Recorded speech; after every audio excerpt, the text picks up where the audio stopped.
दोस्तों, बहुत पहले मैंने एक कहानी पढ़ी थी अमेरिकन राइटर की, ग्लास हाउस। उस कहानी में मैंने पढ़ा था कि एक लेडी थी, उसके पास बहुत संपत्ति भी थी, पैतृक संपत्ति थी, कुछ प्लॉट थे, डायमंड रिंग थी। लेकिन वो उसके बच्चे बड़े गरीबी की हालत में पल रहे थे। 3 बच्चे थे उसके, 2 लड़कियां और एक लड़का था। और उसका जो घर था वो इंसुलेटेड भी नहीं था, छत उसकी इंसुलेटेड नहीं थी। अमेरिका की फ्लोरिडा में रहते थे वो लोग, और वहाँ बर्फ बहुत पड़ती है, तो छत की बर्फ पिघल जाती थी। जो इंसुलेटेड हाउस होते हैं उनकी छत पे बर्फ लगातार बनी रहती है, और वो जो अंदर की गर्मी है वो बाहर नहीं निकल पाती।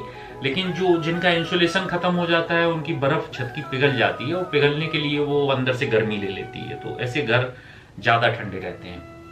उसके बच्चों के पास पहनने को गर्म कपड़े नहीं थे, घर ज्यादा ठंडा रहता था, शायद खाने को भी प्रॉपर नहीं था। इस चीज को पड़ोसियों ने भी महसूस किया कि ये गरीबी की हालत में है, और एक वहाँ सोशल सिक्योरिटी सर्विस चलती है, तो उनको पड़ोसियों ने फोन भी किया कि ऐसा लगता है कि इस घर के बच्चों के पास खाने को पर्याप्त साधन नहीं है। और सोशल सिक्योरिटी वाले भी जब वहां पहुंचे तो बच्चों की माँ ने कह दिया, शायद अपनी इज्जत के लिए, कि नहीं नहीं, हमें कोई कमी नहीं है और हमें किसी की कोई हेल्प की जरूरत नहीं है। लेकिन बच्चे लगातार परेशानी में रहते थे, और उनको खाना भी नहीं मिलता था, कपड़े भी नहीं थे, ठंड के समय में काफी मुश्किलों में उनका गुजारा होता था। तो उनकी जो बड़ी लड़की थी वो बड़ी समझदार थी, उसने अपनी माँ से कहा कि माँ, आपके पास एक डायमंड की अंगूठी है, इसको बेच दो, हमारा खाने पीने का और रहने का अच्छा सा अरेंजमेंट हो जाएगा। तो माँ ने कहा, नहीं बेटे, ये पैतृक संपत्ति, ये मेरी माँ ने मुझे गिफ्ट दी है मेरी शादी के समय, और इसे मैं नहीं बेच सकती। तो उसको, लड़की को पता था कि इनके पास एक पैतृक प्लॉट भी है कोई बड़ा। तो लड़की ने कहा कि माँ, वो जो नाना जी का जो प्लॉट मिला था उसको बेच दो आप।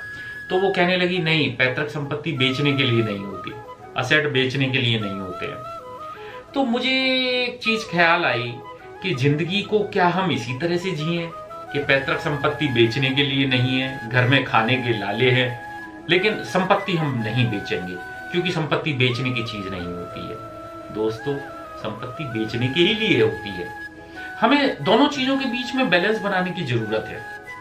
कुछ लोग सोचते हैं कि हमें पैसे को या संपत्ति को बुरे वक्त के लिए बचा के रखना है, लेकिन भाई, वो बुरा वक्त आएगा कब? हो सकता है कि वो बुरा वक्त आए उससे पहले ही आप निकल लें, ऊपर वाले का फरमान आ जाए और निकल लें, तो पता लगा कि जो संपत्ति हमने बुरे वक्त के लिए बचा के रखी है, ना वो बुरा वक्त आएगा, ना वो संपत्ति कभी यूज होगी, और उसको कोई और ही यूज करेगा। पता लगा कमाई आपने और खर्च कोई और कर रहा है। तो ऐसा ना करें। कोशिश ये करें कि दोनों चीजों के बीच में एक बैलेंस बनाने की जरूरत है, कि कुछ पैसा, कुछ संपत्ति को, अगर आपकी फाइनेंशियल पोजीशन खराब है और आपके पास असेट है तो असेट को बेच दीजिए। कुछ पैसा फ्यूचर के लिए रखिए, बुरे समय के लिए, सो कॉल्ड बुरा समय, और कुछ पैसे को कंटिन्यूअस अपने ऊपर खर्च कीजिए। इस तरह से अरेंजमेंट करना, बैलेंस बनाना जीवन में बहुत जरूरी है, क्योंकि हमारा जो प्रेजेंट है वही हमारा फ्यूचर होता है। अगर हम आज अस्वस्थ हैं, आज हम अच्छे से जी नहीं पा रहे हैं, खा नहीं पा रहे हैं, तो हमारा फ्यूचर कैसा होगा वो निर्धारित हो जाता है। तो जरूरी है कि अपने लिए हम खर्च करें, और संपत्ति के लिए अपने जीवन को कुर्बान ना करें, बल्कि संपत्ति को अपने जीवन पर कुर्बान करें। अपने जीवन को जिए, मस्ती से जिए, अच्छे से अच्छा खाएं, अच्छे से पहने, और कुछ पैसा बचा के भी रखें। तो दोनों के बीच में एक सामंजस्य, एक बैलेंस की जरूरत है। Thank you.